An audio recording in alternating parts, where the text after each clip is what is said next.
Merry New Year! Happy New Year. In this country, we say Happy New Year. Ha ha ha ha ha! Thank you for correcting my English with stinks. And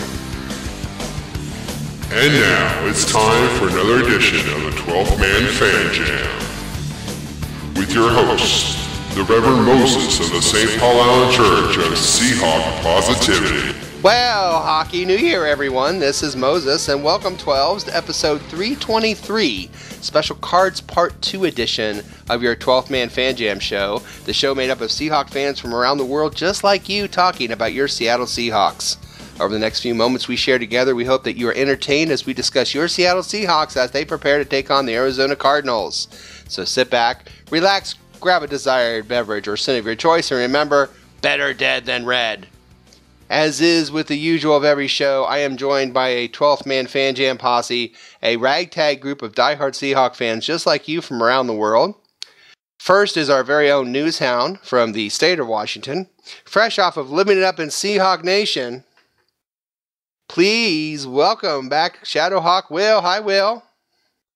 Thank you. How are you guys doing tonight? Good night, everybody.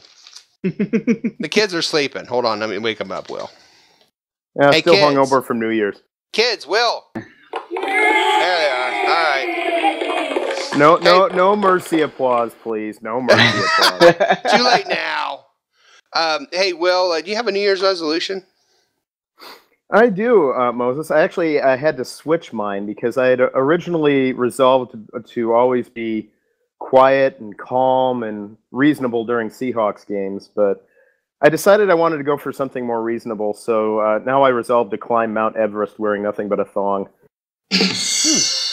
Oh, and that video will be get a few hits on the internet, I would imagine. Make sure to post the flag when you get up there, too. That'll be good. He might be posting one before he gets up there. But, speaking of posting flags, our other member of the posse tonight, he posts his own flags for the state of Washington. Fresh off his double shifts from the toy factory, please welcome Dustin. Hi, Dustin. Hey. Happy New Year, guys. Happy New Year. Yes, go on. I did just get off work not too long ago, so that's pretty appropriate. Santa gave you the rest of the year off, I hope. Yeah. Do you have a New Year's resolution, Dustin? Yeah, I just want to beat Matt at trivia a lot. I think I have a better chance with the Mount Everest thing, I just gotta say. Yeah, You I might. think you all... Well, the good news tonight is... Well, not the good news, but the good news tonight is that somebody will win. It will not be Matt, because sadly our partner in crime, my partner in crime, the yin to my yang, Matt from Merry Old England, is not with us. He was last seen dropping... Yeah. Go ahead. Why were you... I was going to say, I mean, he's still with us. He's just not on the he's still show with tonight. us, yes. Yeah. He was last seen dropping his balls in London, and I'm not sure if he's still in jail for that, but we'll try to get him out for the next show. And also, missing from our usual posse members is our man from the Hotel California, behind enemy line, Statsman Mark. He will not be with us for this show. Apparently, the line to return gift cards for tokens is really long. So, but we wish them both a happy Hockey New Year, and we hope they're safe return in the future. Gentlemen, it's glad to be back. We took the week off because of the holiday. Here we are, start of 2016, and we still have one more regular season game and then the playoffs. So, let's get Playoffs? Playoffs. We just hope we can win a game. For those who listened before, thank you for joining us. For those who are listening the first time, don't worry. We promise we'll be gentle, but be careful. Balls are still dropping. The show is run just like a real NFL football game. We have 4 quarters and even a halftime. First quarter, Will catches us up with all the NFL news. In the second quarter of this show, we will recap the Browns and the Rams game, which means we'll have two Caption That Pictures. At halftime is the best Seahawk-themed play-along game on the internet, 12th Man Fan Jam Halftime Trivia. And in quarter 3, we'll go through the injury stats and the odds for the Cardinals game. And after a special top 3 from me, we'll start quarter 4 off with a list of misfit toys that need to be returned. And then we'll finish up quarter 4 with our predictions, prognostication, and game balls for the game between your Seattle Seahawks and the Arizona Cardinals. As always, before we start, we'd like to remind you to like, share, subscribe to the Seahawk Positivity YouTube channel. Contact us on this thread or in the comments section of this video for feedback. Email us at 12thmanfanjam@gmail.com. Tell us what you think. Please join our Facebook group, 12th Man Fan Jam Show. Lots of fun Seahawk discussions and a game thread on there that we always do during the games. Also on Twitter at Seahawk Positivity. So, let's go ahead and get to that first quarter. Yes, news from around the NFL while you're out resting up for the second half of the holiday season. Here is our 12th Man Fan Jam News Hound Shadowhawk Will with the news. Brought to you by our sponsor, the Odell Beckham Jr. Baby Head Better Doll. Josh Norman doll with detachable head, sold separately. Will, what you got for us this evening? Well, Moses, my first news item concerns Brandon Weeden, who started the year playing on one Texas team and finished up the year on another Texas team that is likely going to the playoffs, unlike his first being the Dallas Cowboys. Jerry Jones, of course, cut Brandon Weeden mid-year and wasn't very nice about it, claiming that the Cowboys would have won more games if they had had Matt Castle in the lineup. We all saw how that worked out. Yes, we did. But now Brandon Weeden is getting the last laugh because he's on a team that has a good chance of making the playoffs. In an interview with an Oklahoma City radio station, he implied that he's been treated well in Houston and has more support than he did in Dallas. Obviously, a lot of guys here got my back. Nate Washington said some really nice things after last week's win, which I really appreciated. Everyone here has got my back. They understand how the league works. I think they were just as shocked as I was with some of the things that maybe Jerry or whoever was saying. It's kind of one of those things. But everybody here has my back, and when all's said and done, that's all that matters. Moving on, Weeden specifically referenced Jerry Jones again, saying, yeah, absolutely it'd be fun to stick it to Jones. That'd be sweet. We get to play extra football, and he'll be watching on his couch. That's what it's all about. We're playing for something. So, yes, that tells you how well or how badly Dallas Cowboys season has gone this year. Brandon Weeden is talking smack about them. And he wants to, if I got this right, he wants to stick it to Jerry Jones. That's right in the glory hole. Right in the You can't have one without the other. He better be careful, because if Brandon's not careful, he won't be able to watch the Super Bowl on that huge TV that Jerry has in the middle of that stadium, which seems to be the only purpose for that thing in the playoffs, apparently, is give the guys some big screen to watch the playoffs in. Well, not the only purpose. They did just have a bowl game there last night. They do have bowl games. You're right. They do have bowl games, but they do not have playoffs, which that's okay, as long as, they're getting use out of it. And I kind of side with Brandon on this one. Jerry likes to talk, and well, we all have Jerry on this show. In fact, Jerry's probably one of the most common themes we've had on the news, isn't it, Will? Pretty much. Oh yeah, Jerry Jones, Johnny Manziel, various Twitter antics. Yeah, I mean, there's some definite standbys here. Yeah. But Jim Bob Cooter will be our favorite next year. I hope he's still around. Oh, God, please, Jim Bob Cooter, stay with Detroit. Oh, poor Brandon. Well, I'm glad Brandon is out of the hell that is Jerry Jones and the Cowboys, and best of luck to him with the Texans. He sounds like he's being loved and cared for there, bless his little heart. So I guess that's all you have to do is feed and water these players, and they'll be happy. Can't hurt. Can't hurt. Yeah. What else you got for us? Well, Moses, my next item is about the primary rival for Brandon Weeden's new team. That would be the Indianapolis Colts, who have also had a rough year. I mean, Andrew Luck's been hurt for most of it. Chuck Pagano is likely out. Even worse, GM Ryan Grigson is likely not out. But the Colts still have a chance to make the playoffs. They needed, from last Sunday, they needed 10 games to break their way in order to make the playoffs on it's either strength of schedule or strength of victory tiebreaker over the Houston Texans. The first game on that list was for the Broncos to beat the Bengals last Monday night, which happened. Here's everything that has to break right on Sunday. Keep track, everybody. There's a list. Yes. The Colts need to beat the Titans. The Jaguars need to beat the Texans. The Falcons need to beat the Saints. The Dolphins need to beat the Patriots. The Broncos need to beat the Chargers. The Ravens need to beat the Bengals. The Bills need to beat the Jets. The Raiders need to beat the Chiefs. And finally, the Steelers beat the Browns. If all 9 of those games go that way on Sunday, the Colts will make the playoffs.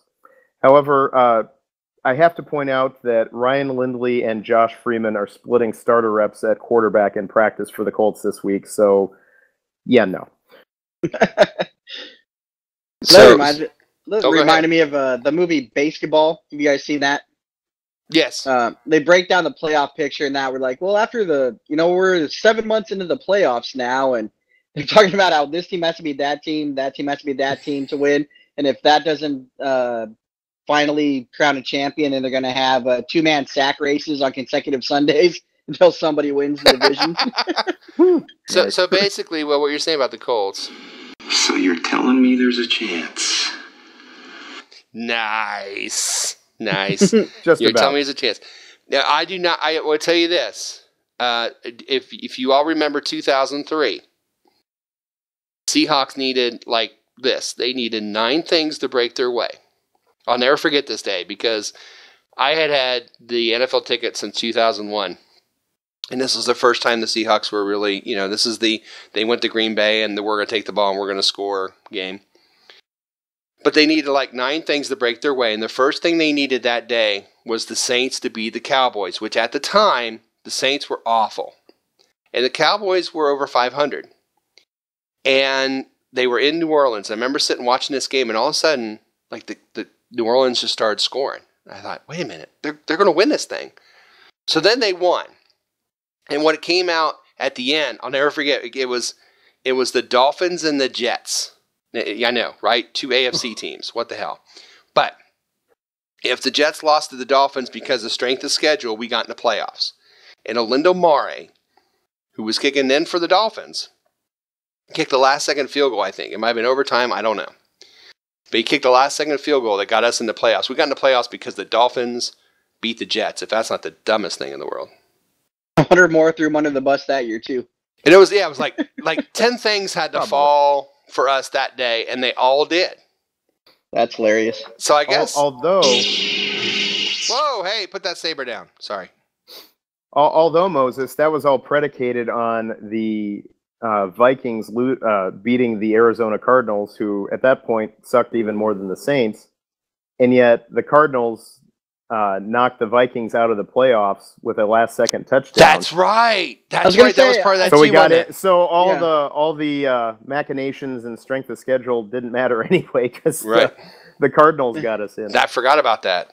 Yeah, I knew it had something to do with the Vikings too, but I couldn't remember what it was.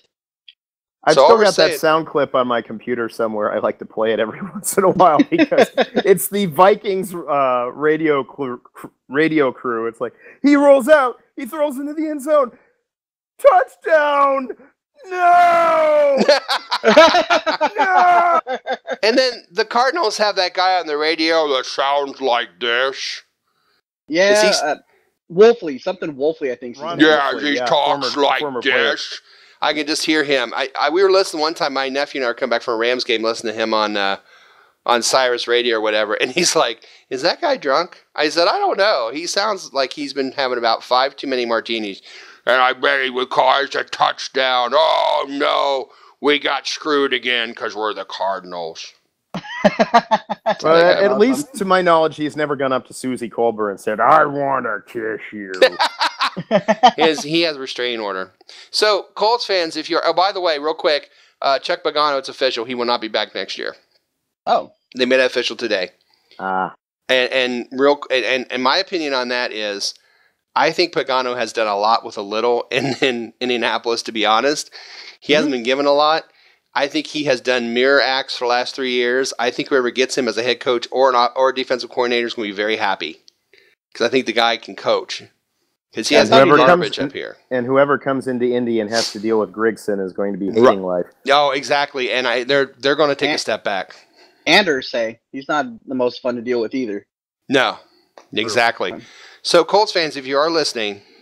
So you're telling me there's a chance? Yeah! There you go. That's for you. Congratulations, Colts fans. Miracles do happen in the NFL. Will, what's your final story for the first quarter? Moses, my final story is about Dolphins cornerback Brent Grimes and his wife, Miko, who really seems to be a charming and wonderful individual. She was arrested at a Dolphins game earlier this year for battery of a police officer and resisting arrest with violence. Somewhere in there she said, "Do you know who I am?"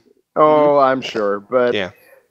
Recently, however, she has taken to Twitter, and you had to know there'd be a Twitter story in here. Always. Her account is private, but nothing on Twitter is ever private because her messages have been posted. And she went on a rant earlier this week, and mostly about Dolphins quarterback Ryan Tannehill, excuse me. Among the tweets are one asking how many people are going to have to get fired before, quote, you realize Tannehill's the problem.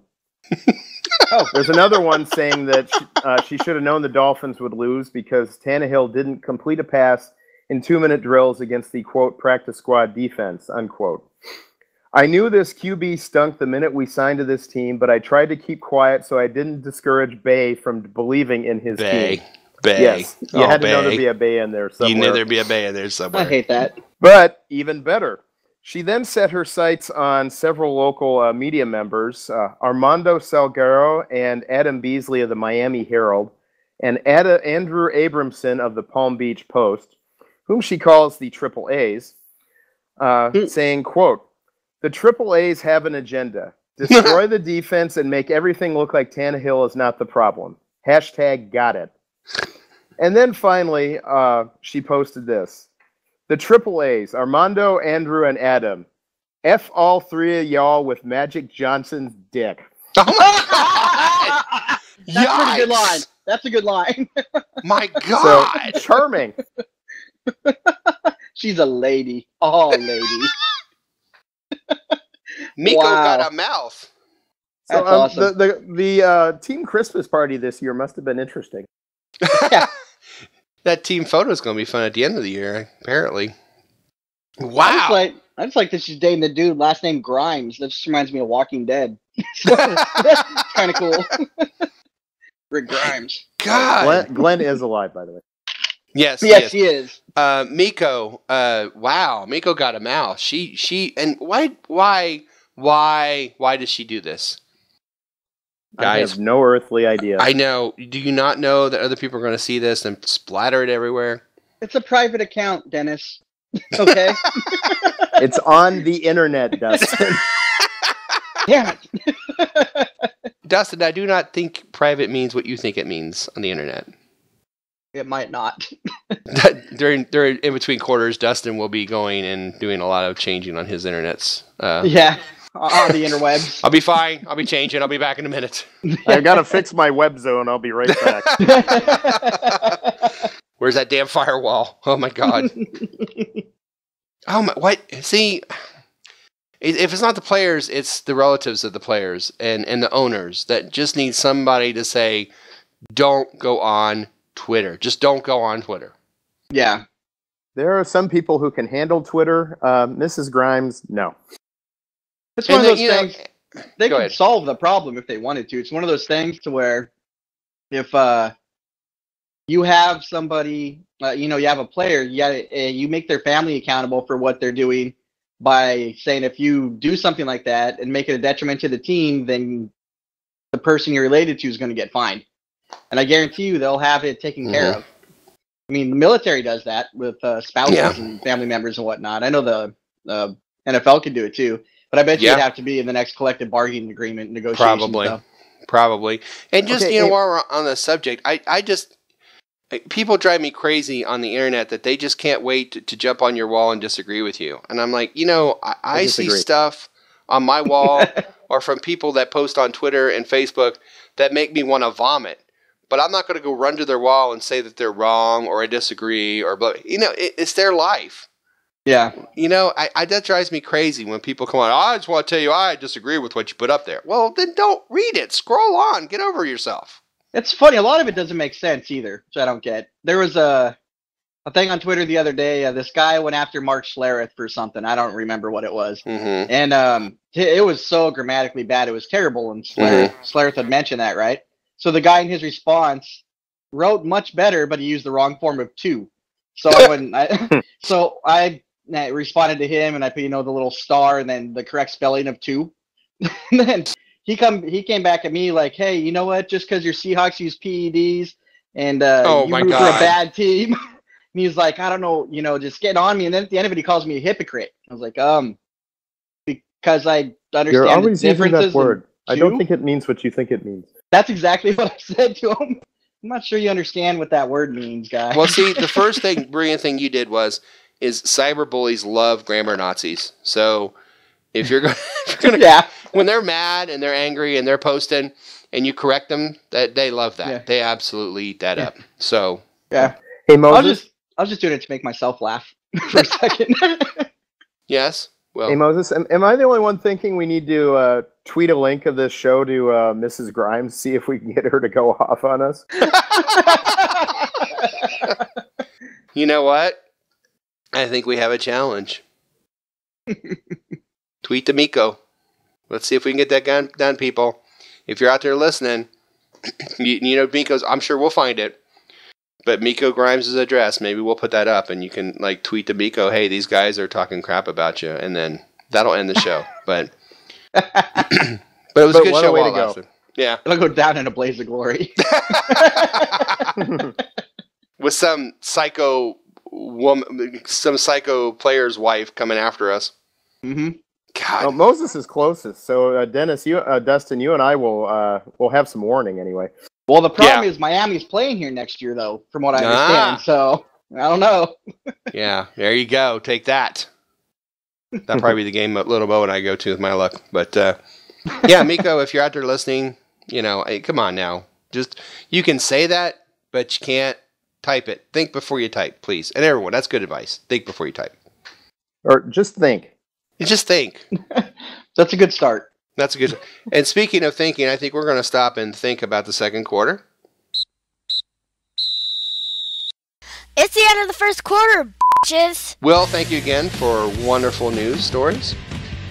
Anytime, Moses. All right, that is the end of the first quarter. Still a lot of show ahead. We preview the Cardinals game. We play trivia. In the second quarter, we look at the game between the Browns and the Rams because we missed last week's show. So you got a double dose of game reviews coming up right after this. You're listening to the 12th Man Fan Jam on the Seahawk Positivity YouTube channel. What does this song mean? My whole life, I don't know what this song means. I mean, should old acquaintance be forgot? Does that mean that we should forget old acquaintances? It doesn't mean that if we happen to forget them, we should remember them, which is not possible because we already forgot them. Well, maybe it just means that we should remember that we forgot them or something. Holy shit, it's the second quarter. Yes, welcome back to the second quarter of episode 323 of your 12th Man Fan Jam show. We're going to take a look back at the Browns game and the Rams game from the last couple weeks. This quarter is sponsored by the Johnny Manziel Spill-Proof Beer Can Cozy. Buy one, buy them all. Can't spill your beer in a Johnny Manziel Spill-Proof Beer Can Koozie. All right. First, the Browns game. Seahawks won 30-13. Dustin, it's been a while, but do you remember your thoughts about that game against the Browns? I thought winning was good. Okay. That's what I thought. Good night, everybody. Yep. No. I was a little surprised to see them move the ball as effectively as they did, especially in that first series, and Yes. have Manziel go down there and score a touchdown. It was funny because even on that touchdown when he threw the pass, I still thought it was a bad decision. The way he passed it across his body, back across the end zone. But, Seahawks buckled down and handled business like everybody thought they would. It was a pretty fun day for Doug and Russell again. I think they had 2 touchdowns in the first half, which was awesome. Just overall, did what they were supposed to do, and it was fun to see. Mm-hmm. It was. Will, your thoughts on that Browns game?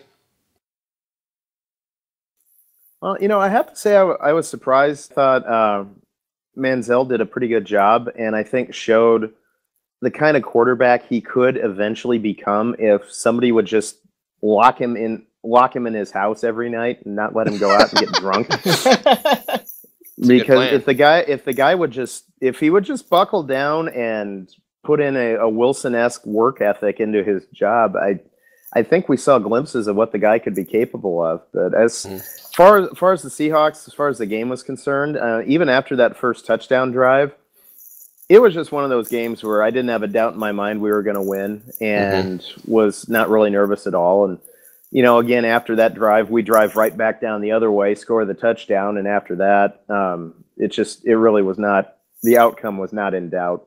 It's fun to see Wilson have another game like he'd been having for the previous month, and man, Doug Baldwin, it's just it's nice to see that guy finally get some of the recognition he deserves. Yeah, absolutely. I do agree with, well, I forget who said this, but I agree with him. If Baldwin was on a more pass-happy offense, I don't think anybody would be calling this guy pedestrian. No, they would not. They would not. I think we've seen that. That was a record-breaking game, of course, for Russell Wilson. 10 touchdowns, no interceptions, quarterback rating over 125 for, 4 or 5 straight games? Just amazing stats. 21 of 30 for 249. It was just amazing. At one point, they were 8 out of 9 on third downs. I think they were going to be a 9 out of 10 before they didn't get the last 2. 9 out of 10 on third downs against any NFL team is pretty spectacular. 182 yards rushing, and that was, of course, without the big 2. Yeah, that was a real nice surprise when they were able to do that. Having was it Bryce and Chris and Michael coming back and running the ball. Michael was running with a little pep in his step there, which was nice to see. He was pretty aggressive. I think he knows this is a second chance for him, and I think he's accepted that, Will, hasn't he? He seems like he's been humbled over the past year. I don't think he really expected Seattle to trade him, and I really don't think he expected to be cut from Dallas for not wearing a suit on the team plane. Right. But it's been nice to see, and so far he's saying and doing all the right things. So yes, it's going to be interesting how everything's going to shake out next year. But I could see Seattle keeping him around next year in a backup role if he continues to put in the effort. It'll be interesting to see how things shake out. To me, one of the stats in this game, before we move on, one of the stats of this game that I think stands out individually for me is the fact that Jermaine Kearse very quietly had 110 yards receiving. Yes, Dustin? I'm saying he was a big part of the third down conversions too. Yes, he caught quite a few of those. Which is huge because when they are trying to clamp down Baldwin, someone has to rise, and apparently they did try to. He had 4 catches for 50 yards, I think, Baldwin, or something like that. 4 for 45 with 2 touchdowns. I mean, he still got his numbers. But, it wasn't long ago where 45 yards would have led all receivers on this team just because we were run. And now we have to throw the ball because we don't have our running game that we used to have. And it's nice to see Jermaine Kearse step up when he had to as well. So that was kind of a big thing for me. Really great game, 30-13. We're riding high. Let's go ahead and do our Caption That Picture from Browns Week. Yes, it's time for Caption That Picture from the Browns game. At the end of every game, before we talk about our scores and our prognostications, we do a Caption That Picture. And the picture we have here, of course, is a very funny one of Michael Bennett. And he's wearing a Darth Vader mask. So I'm sure there'll be a lot going on here. But we'll go ahead and we'll start with Dustin. Dustin, do you have a Caption That Picture? Well, I have several. I think you guys you two wanted to go first, though, didn't you? Because you each only had one. Oh, yes. Let's go ahead and go with Will. Will, what do you got? Who is your daddy? That kind of plays in the mind because I went Johnny Manziel. I am your daddy. All right, now it's time for Dustin. Dustin, hit us. Capture that picture. All right. I find your lack of blocking amusing. Keep going. All right. You underestimate the power of the D-line. The small rebel force has penetrated Seattle and landed in CenturyLink. Emperor Carol has been expecting you. That's it. That's all I got. Oh, that's awesome, man. The kids dug that, and if you're a Star Wars fan, how about that? Yeah. And now I've seen it twice already in the theaters, and then I watched it a couple times online already too. So I've seen it a lot. Good movie, really. Good movie. Oh yes, I'm sure it is. Okay, well we came riding high, and we came to the Rams game. We were all confident. Before we do that, we gotta do our predictions. We're keeping score of our predictions this season. Our guest scorer last time was Dana. There are our scores on the screen there. Mark got the 13 points for the Browns. Matt, for once. Matt, actually. Congratulations, Matt. Yeah, Matt got the score. 30-13. He had 31-10. It's pretty good. Prognostications. Dana had 3 touchdowns for Russell Wilson. Dustin had 3 sacks. Congratulations, Dustin. My God, girl in Total Recall. And then game balls, I gave it to Wilson and Baldwin. I felt like both of them kind of deserved it in light of that. So, week 14 scores, guest 6, Mark 6, Dustin 3, me 1. This means overall Will still standing on top of the mountain. Dustin, Moses, Mark, and guest closing behind now. Not coming from behind, but closing from behind. Okay. Will's on top of that mountain in his thong. Yeah, I want to. Well, that was my resolution. Okay. So we were all excited about that. And then, we went to the Rams game, and, it just never really went our way, did it? No, it didn't.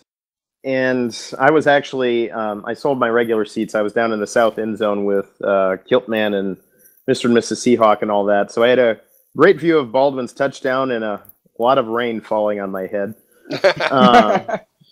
It was just a disappointing performance from start to finish. And I think the thing that disappointed me wasn't so much that the Rams' defensive line had their way with our offensive line, because I think we've come to expect that over the last couple of years. And Aaron Donald in the middle in particular is a beast. Yes. But what really disappointed me was the fact that their offensive line stymied our defensive line. I don't think we had a single sack. We didn't even pressure Case Keenum that much. It's just we got killed on the line of scrimmage on both offense and defense. And this game was just a handy little reminder of why we can't win without winning in the trenches. Exactly. And it was kind of an eye-opener. Dustin, what the heck? The offensive line was doing so well. What happened? Yeah. They ran into probably the best defensive line in football. And like Will was saying, we just kind of expect to struggle against that defensive line. Front seven, really. And the matchups are always tough for us with that team. But it is one of those things where, how catches are kind of, drops can be contagious, or in baseball, hits can be contagious. It was kind of like that in that game with uncharacteristic mistakes. We had fumbles. We had Russell Wilson throwing that pick and an ill-advised pass, in my opinion, and a lot of people thought, well, it's like a punt. Yeah, it's like a punt, but that's not something he's been doing. He went out of character based on how he's been playing recently and just tossed it up to see what happened. And it almost cost us Tyler Lockett. So there's just a lot of little things. The challenge is not good. That's a good point. Yeah. There's just a lot of things that were not going well. And Russell playing that way was not going well. The offensive line wasn't playing well. The defensive line wasn't playing well. It snowballed. So, go ahead. Oh, sorry. And there's no way I'm going to blame the refs for this loss, but some of the officiating, particularly on that one fumble where they signaled, "Oh, it's our ball." Oh, wait, just kidding. It's still the Rams' ball. We wanted to murder the guy. I swear. He's lucky he did not come over to the south end zone. Bad things would have happened. Yeah, man. Listening to Warren Moon on it, he kind of sounded disgusted. When I'm at home, I'll watch the movie or the game on TV, but I'll stream it online and sync it up so I don't have to listen to the national broadcast guys. Mm-hmm. And so Warren Moon's like, yeah, it looks like they called it for the Rams. They're like, oh no, they called it for the Seahawks. Unbelievable. It's the Seahawks ball. He's like, oh wait, they're saying it's the Rams ball. Yeah. So he was There was back and forth like that. It was freaking weird. You'd never see that. Well, and it was even worse. As bad as that was, 5 fumbles for Seattle. Now, they only lost 3 of those 5, but 5 fumbles. For me, that last fumble that Wilson fumbled, everyone just kind of stood there. I didn't feel like there was any urgency to jump on that ball. Even the Rams were like, well, here's the ball. I guess I'll pick it up. Wilson and then they had ruled no it a fumble. to get it. It just seemed like there was no urgency in this team at all. They only had St. Louis won the game with 205 total yards. I mean, Case Keenum won the game in Seattle in December. He threw for 100 yards. 100 yards. Like I said, the whole thing's uncharacteristic. It was just a terrible, terrible game. And Patrick Lewis in the snaps, my God. Oh, what was going on? He's been playing so well this year, and then all of a sudden it's like, it's just the whole game just seemed like a fluky bad game. No sacks against St. Louis at all. No sacks, no interceptions. Here's what I don't understand with the Patrick Lewis thing. He had the one where he snapped it like way over us, said it went somewhere ridiculous, right? And the excuse was, well, he thought Russell was under center. And I'm like, really? You thought he was under center? You can't tell if that back of that dude's hand is on your balls or not? How can you not tell that? You should know if he's under center or not. I don't know if I want to know the answer to that. I gotta say. They get pretty up close and personal there. There's no excuse for that. All right. Wow, we took a left turn and went really blue there for a second, but yeah, that's all right.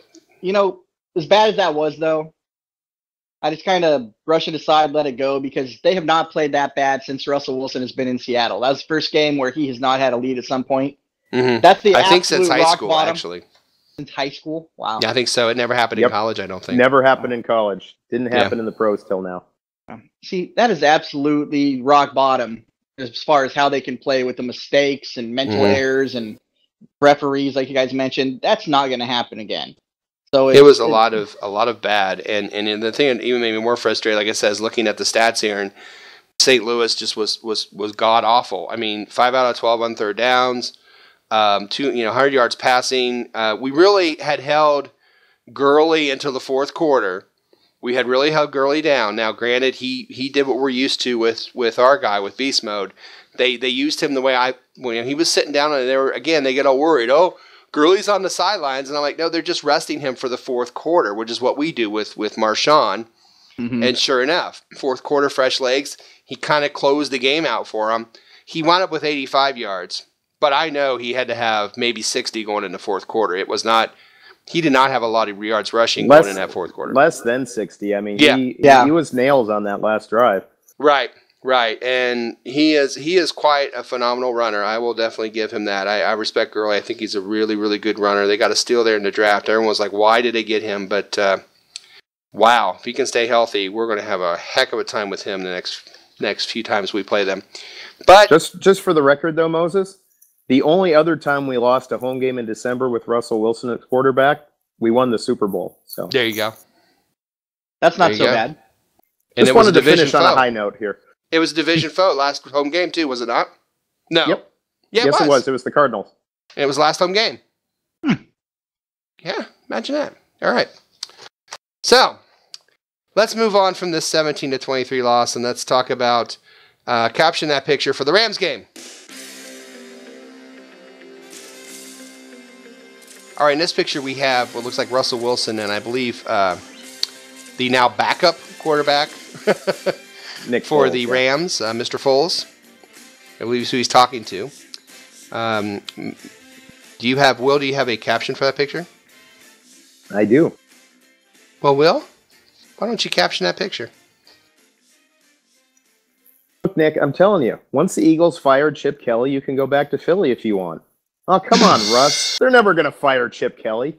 Sorry, a little early on the drum, but that was good. I got one kind of like that, but that's still pretty good. Dustin, do you have a caption for this picture? I do. Caption that picture. Hey, man, let me know if you need some playoff tickets. I'll hook you up. Nice. Well, I have two. I'll go ahead and read one that is very similar to Will's.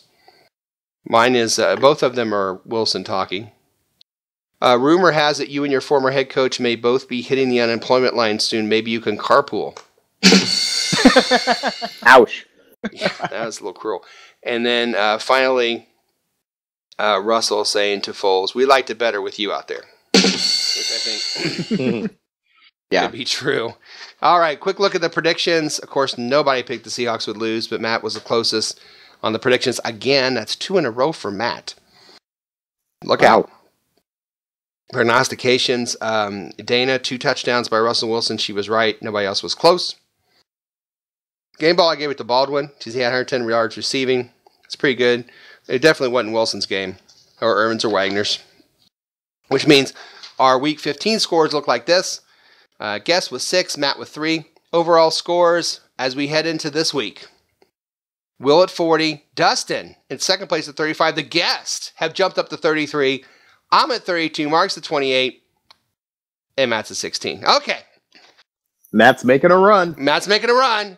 All right, speaking of making a run, it's time to run to halftime. Holy shit, it's halftime. Yes, it's time to get ready for the best Seahawk-themed trivia show on the internet that you can play along with. It's time for another can't-miss edition of 12th Man Fan Jam Halftime Trivia. Coming up next.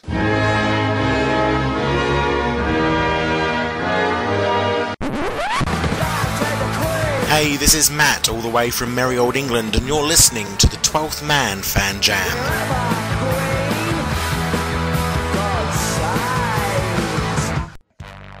Yes, it's halftime, and welcome to another fun-filled edition of the best play-along Seahawk-themed trivia game show on the internet. It's time for 12th Man Fan Jam Halftime Trivia with your host, the self-appointed Reverend Moses of the St. Paul Allen Church of Seahawk Positivity.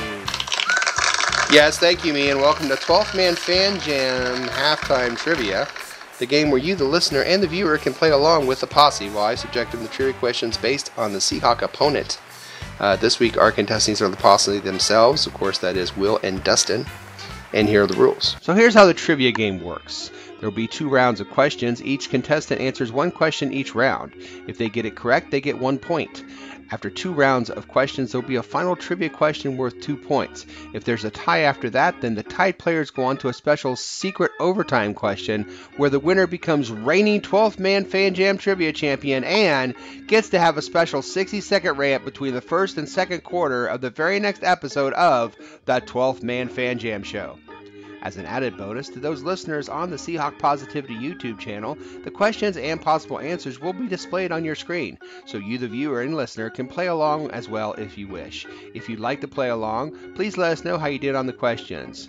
Remember, there's no Googling, no phone a friend, and please, no wagering. However, there is a lifeline for each of the contestants. Before the taping of this show, my 2 charming Seahawk fan children, Mosette and Little Mo, did take this quiz. And if the contestants want to know what the kids said, they may ask that only once during the entire game show and only during the first 2 rounds. Now let's get ready to play 12th Man Fan Jam Trivia. Okay, the rules have been laid out, so let us play. But before we do, I have to tell you what's going on. Since there are just 2 of you, there are 4 questions each round. Each of you will have 2 questions a round. So you have 4 questions total. Only once can you use the kids. You can ask the quiz once during the entire show, except for final question. And each round, out of 4 questions, there's 1 question that if you hear this sound,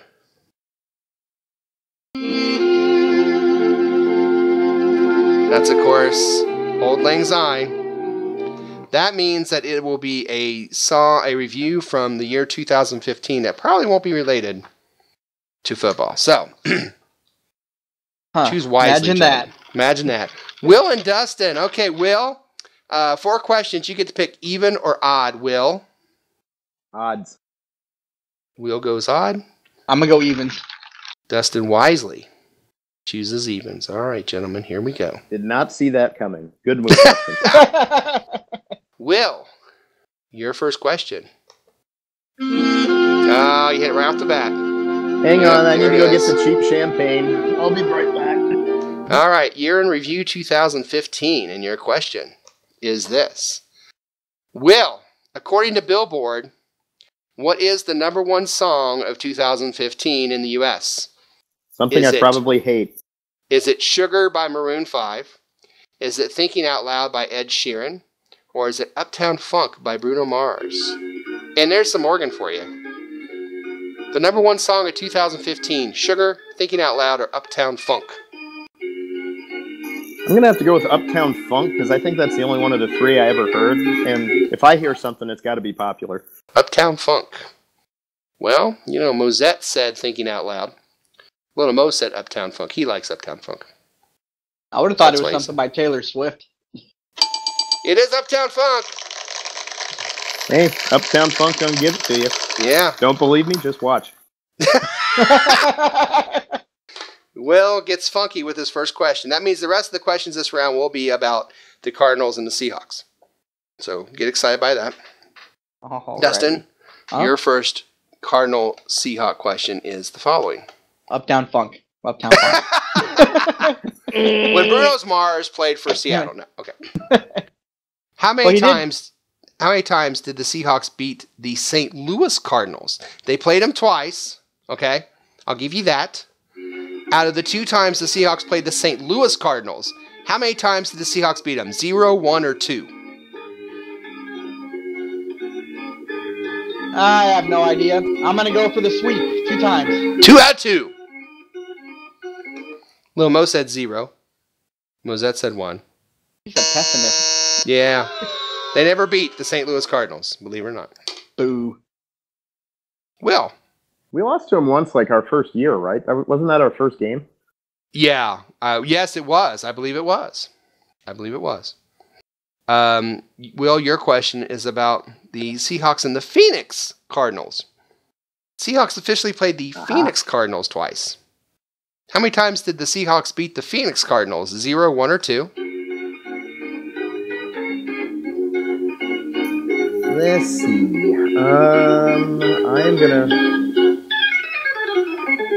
I'm gonna go with 2. I know we've done it at least once. I'm gonna go with 2.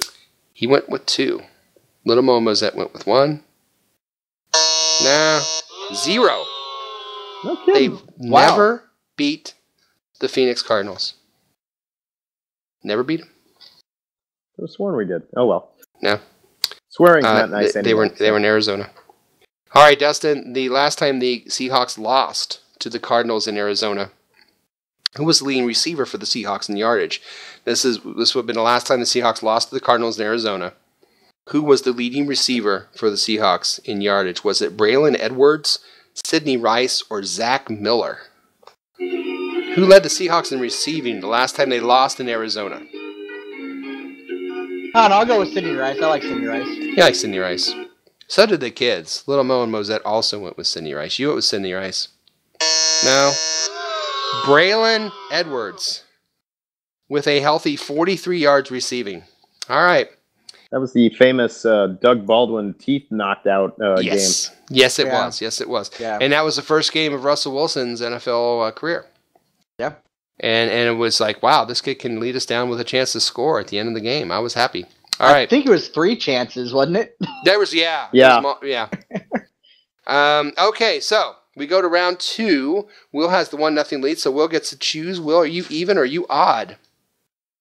I'm still odd. Will is still odd. Which means Dustin. What are you going to pick, Dustin? Even or even? Even. All right. Wise choice. Excellent choice. Yes. Excellent choice. All right. Start of round 2 goes to Will. Oh, you got it again, buddy. You know, I was told I'd never do that. Oh, you never put them on the same question. Well, I just did. All right. New year, new problems. Yeah. It's a year in review question. Your year in review question is this. According to Google, what was the top trending search term of the year in U.S. for 2015? Top trending search term for 2015 in the U.S. Was it American Sniper, Jurassic Park, or Lamar Odom? Gee, one of these things doesn't belong. American Sniper, Jurassic Park, Lamar Odom. I will tell you that they are 1, 2, and 3. I mean, these are the top 3 top trending search terms in the U.S. So it's either American Sniper, Jurassic Park, or Lamar Odom. And they got the title of the movie wrong. It's Jurassic World. That's crazy. I know. No, Jurassic Park was actually the term. Get it together, America. I know, right? Lamar Odom. He's going with Lamar Odom. Mosette went with American Sniper. Lil Mo went with Jurassic Park. Yep. Oh, Will, you're up 2-0. There's a lot of Kardashian fans out there. Lamar Odom, the top trending search term for the year in the U.S. All right. Means the rest of these are football. Dustin, you need to catch up here. Here we go. 2-0, all right? Okay. Last time the Seahawks played in Arizona, how many rushing yards did Russell Wilson have? Was it 66, 77, or 88? 77. He's going 77. Mosette went 77. Lil Mo went 88. You went 77. Should have gone 88. All right. Game is stupid. I wonder if Russell Wilson went into the huddle and said, when this baby hits 88 yards per hour, you're going to see some serious... Well, anyway. A little Back to the Future there. Mm-hmm. Was he in a DeLorean when he did that? All right. Great Scott. Should have been. Yeah. Will, the very first time the Seahawks beat the Cardinals was in 98. Who had the most receiving yards in that game in 98? Was it Brian Blades, James McKnight, or Mike Pritchard? Do those names take you back or what? Yes, they do. Brian Blades, James McKnight, or Mike Pritchard? Who had the most receiving yards the first time the Seahawks beat the Cardinals in 98? Man. Okay, what do the kiddos say? Going with kiddos. Mosette said Brian Blades. Little Mo said Mike Pritchard. Neither one was alive at this time, so. I'm thinking Mike Pritchard. You're thinking Mike Pritchard. You're thinking right. I nearly changed to James McKnight, so I'm glad I stuck with my first guess. 54, yeah. I thought for sure he was going to get that wrong because that was my first impulse too. And I've been wrong the entire game about everything. Okay, now this is pressure, Dustin. It's 3-0. We need you to kick it up here. You ready? Yeah. All right. The last time the Seahawks beat the Cardinals in Arizona, which was last year, so I kind of help you. How many sacks did the Seahawks have? Did they have 3, 4, or 5? How many sacks did the Seahawks have? 3, 4, or 5 last year when they played in Arizona? Let's see. Carson was hurt. We're playing who? Was it Sean Hill we were playing? I'm not sure. Ryan Lindley. I think it was Ryan Lindley, yeah. Lindley? I'll say 5. I'll say 5. Mosette said 3. No, Mo said 4. You said 5. Oh, I'm sorry. It was 4. All right. I don't even get to go to Final Jeopardy. No, but here's the thing. You're going to go to 5. No, wait. Shouldn't that be double, too, since we're doing double questions? I think so. That would well, be we're going to 4 make points. it worth 3 points. So if Dustin can beat you in the final question, we'll have to go to overtime. Okay. So if Dustin can win this, he'll force overtime. Otherwise, Will's our champion tonight. And Dustin will go first. Will go second. Our final question, as always, is a number, high, low. The closest one without going over will get the 3 points.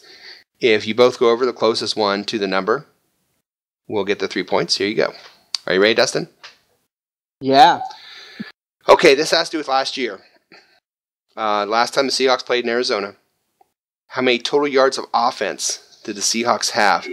When they played in Arizona last year, how many total yards of offense did the Seahawks have? At least 88. Well said. 89. No. Yeah. I'll say 272. 272. Will? I'm going to say 273. Ouch.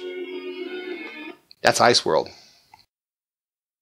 That's him shooting for overtime. That's what he's hoping for. Yeah, that's what he's queued for. The last time the Seahawks played in Arizona, the total yards of offense the Seahawks had was 596.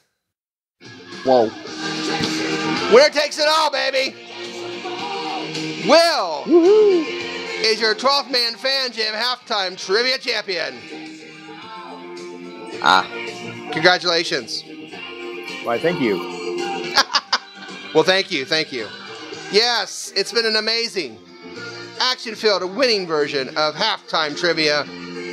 Coming up after this, we'll talk about the upcoming game with the Cardinals, make our predictions, and we'll have a top 3 right after this.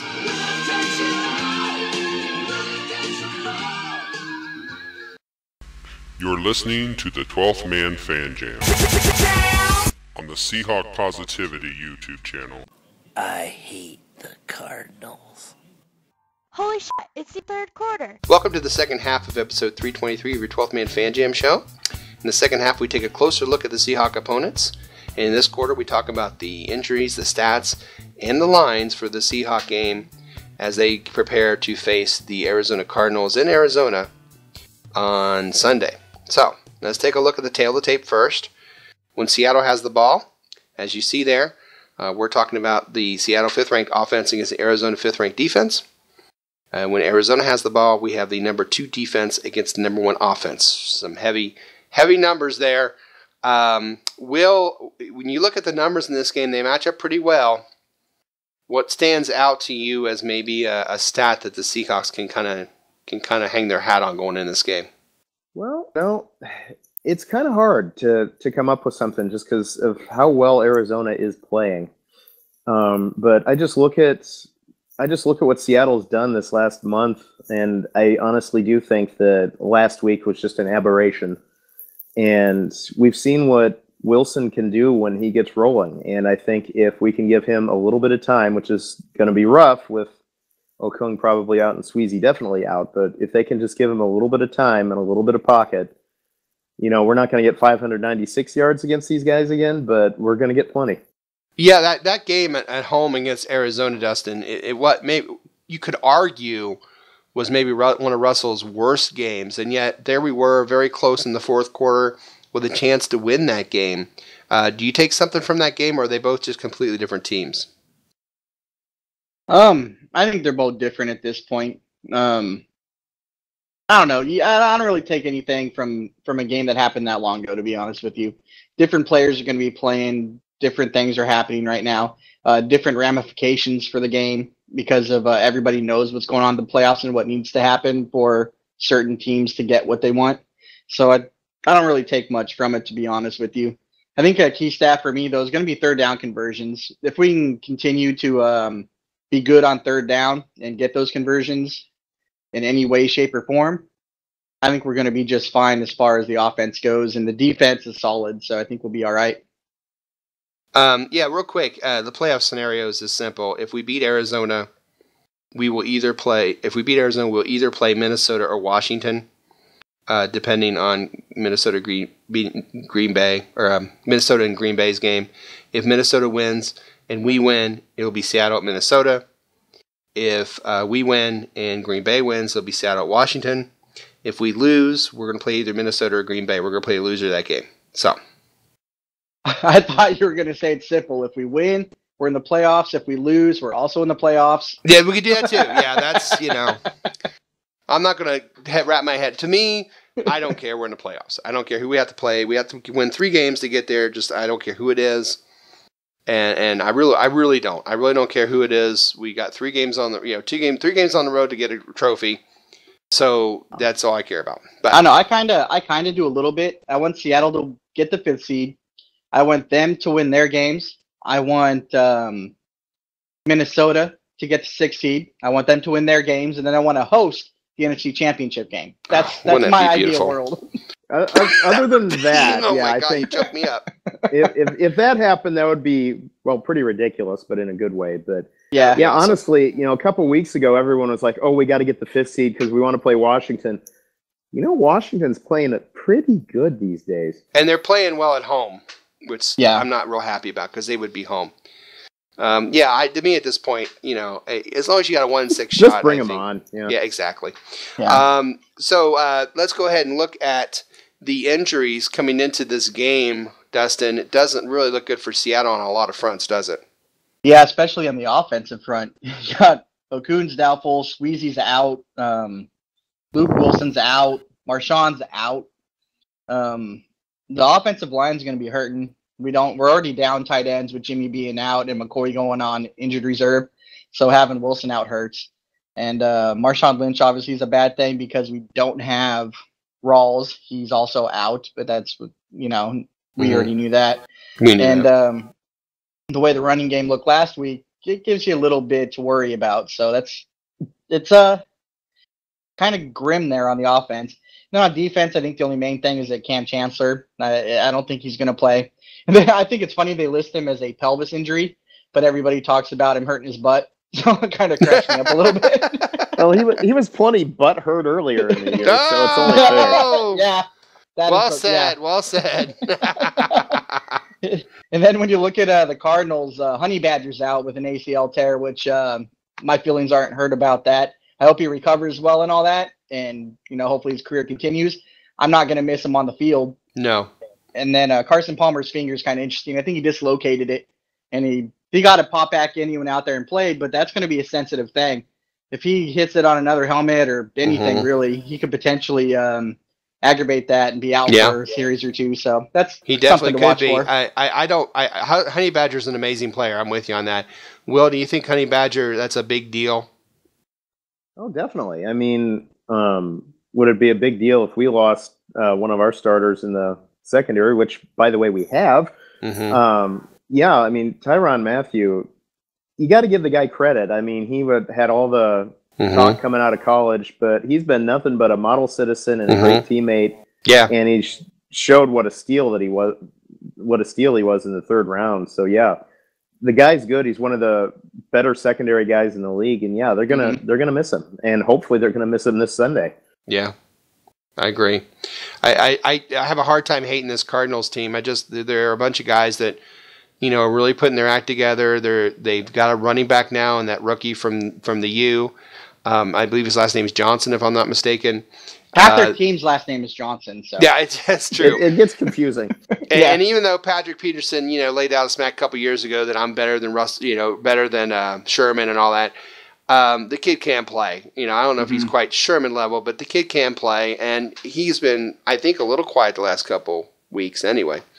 But they're having quite a year. I mean, they're having the year that I think we looked at our team in Super Bowl 48 and went, if we don't win this after what this team has done, what's it going to take? And I think that's where they're at. I think Carolina fans and Cardinal fans are going to have a real reality check because and they can't both make it.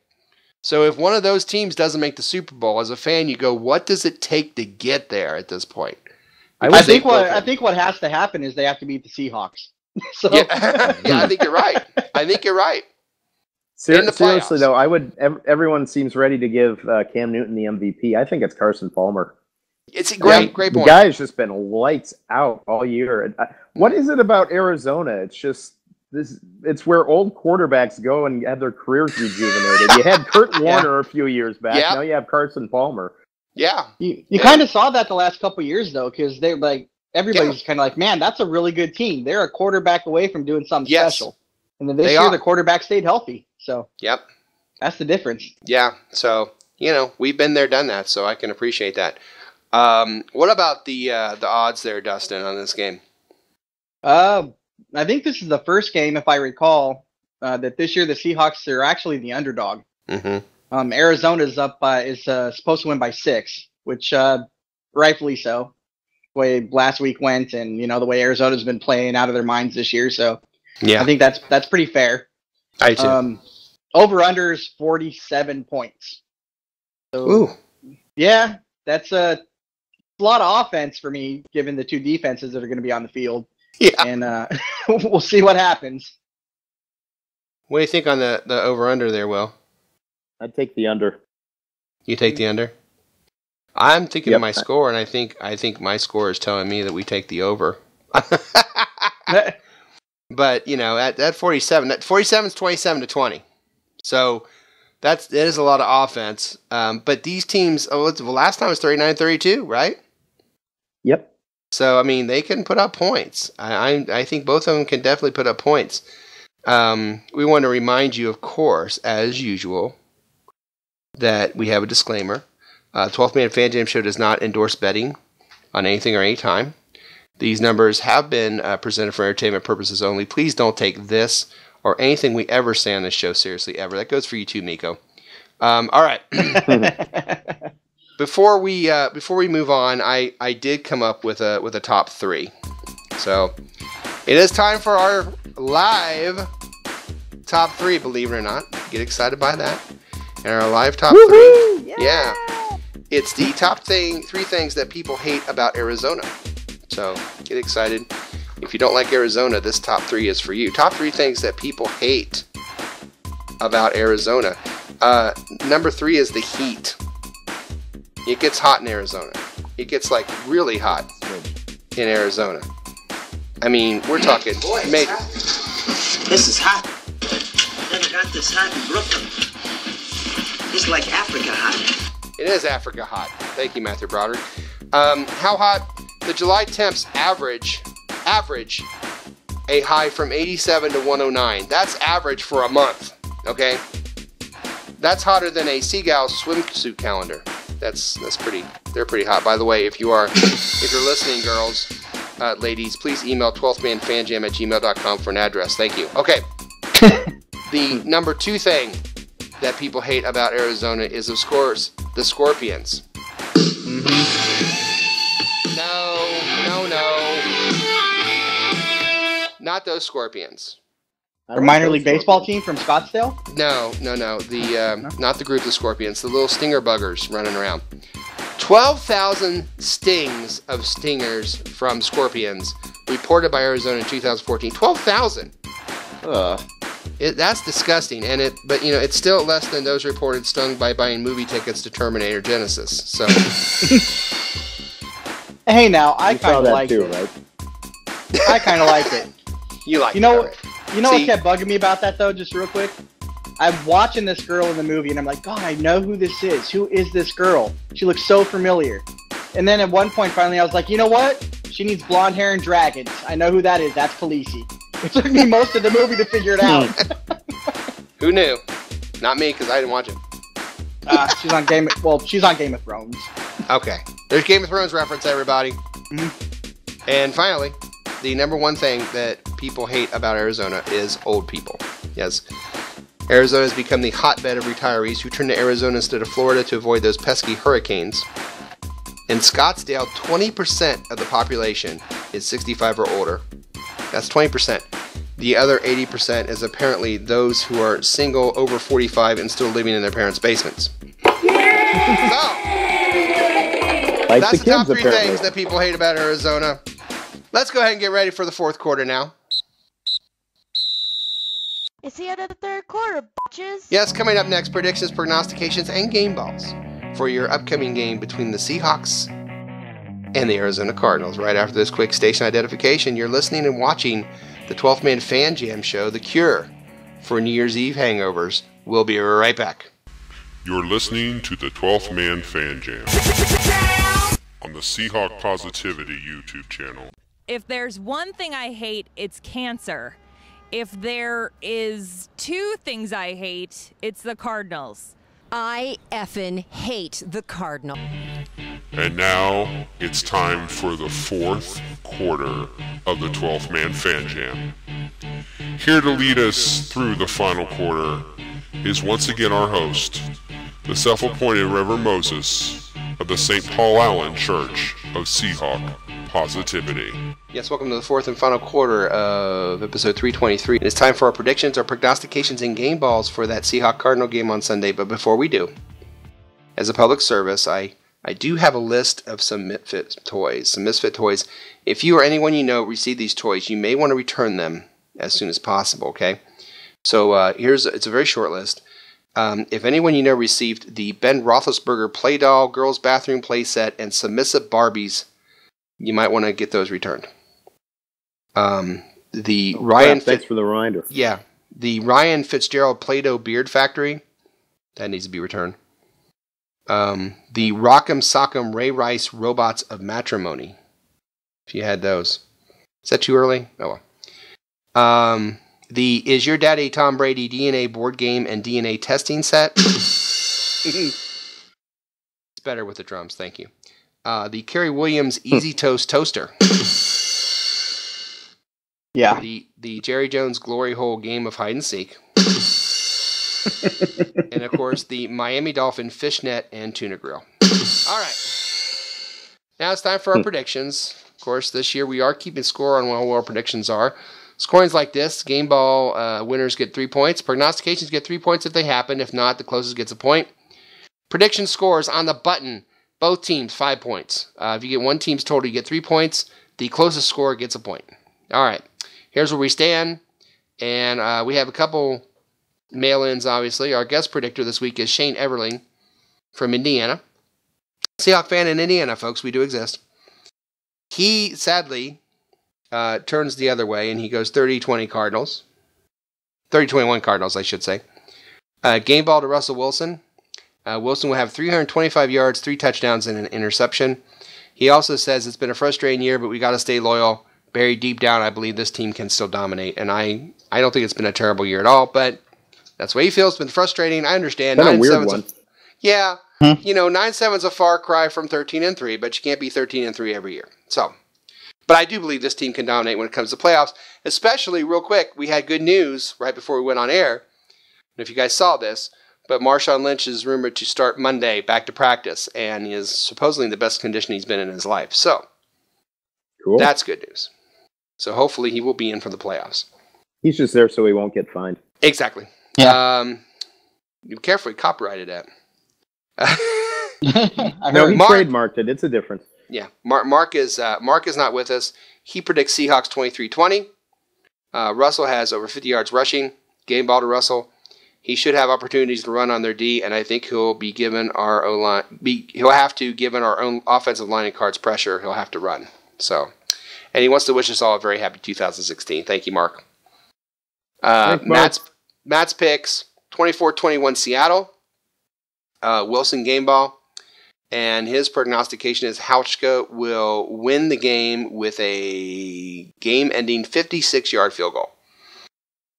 Nice. That's specific, but yeah. Mm-hmm. I feel like he has one of those Back to the Future almanacs. Yeah, maybe he does. Wouldn't that be funny if that happened? That would be awesome.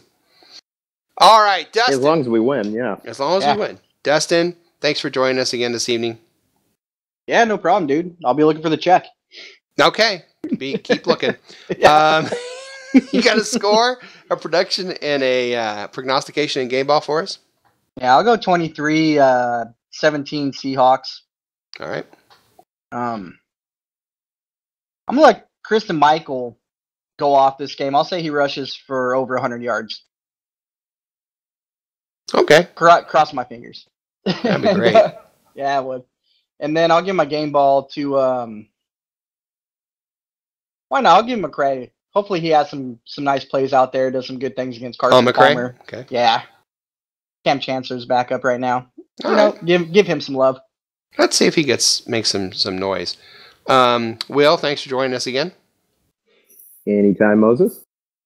Score, prognostication, and game ball? Well, I tell you, we're all coming in at kind of the same place because I'm also predicting 23 points for the Seahawks. All right. Although I think the final score will be 23-19. Woo! Expecting a lot of field goals on both sides. My prognostication is Mark Glowinski will get his first career start in relief of J.R. Sweezy and will not allow a sack. All right. I like that guy from before we drafted him. I predicted that we would draft him, and because we did draft him, Moses had to do a rant in a French accent. So, I have a soft spot for Mark Glowinski, and I'm expecting good things out of him starting now. Big Glowinski. And for game ball, I hate to be unoriginal, but I got to go with Wilson also. So. Fair enough. It's funny. That's a nice segue into what our next episode, our next show will be next week. It'll obviously be a playoff show. At some time in the next couple of shows, we adopted Seahawks, the draft picks and the undrafted free agents, and I have that list here in front of me. And well, let's just say Will did pretty well, and so did Dustin on some parts. But we're going to bring that back up because I think it's kind of interesting to see who everybody kind of adopted in preseason and how they went through the season. So. All right, but before that, we have plenty of football left, and it is my turn to predict. And it would be easy to see anyone who thinks the Seahawks would fall in Arizona after last weekend. I mean, after weeks of showing promise, the offensive line of Seattle showed us they are who we thought they were last week.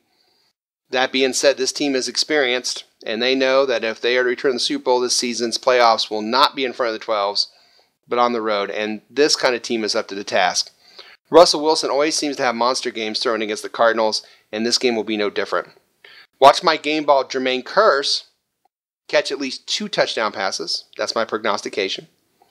Watch Wilson take this team and place it firmly on his undersized shoulders and show why he should be in the MVP discussion as the Seahawks win by a final score of Seattle Seahawks 27, Arizona Cardinals 23.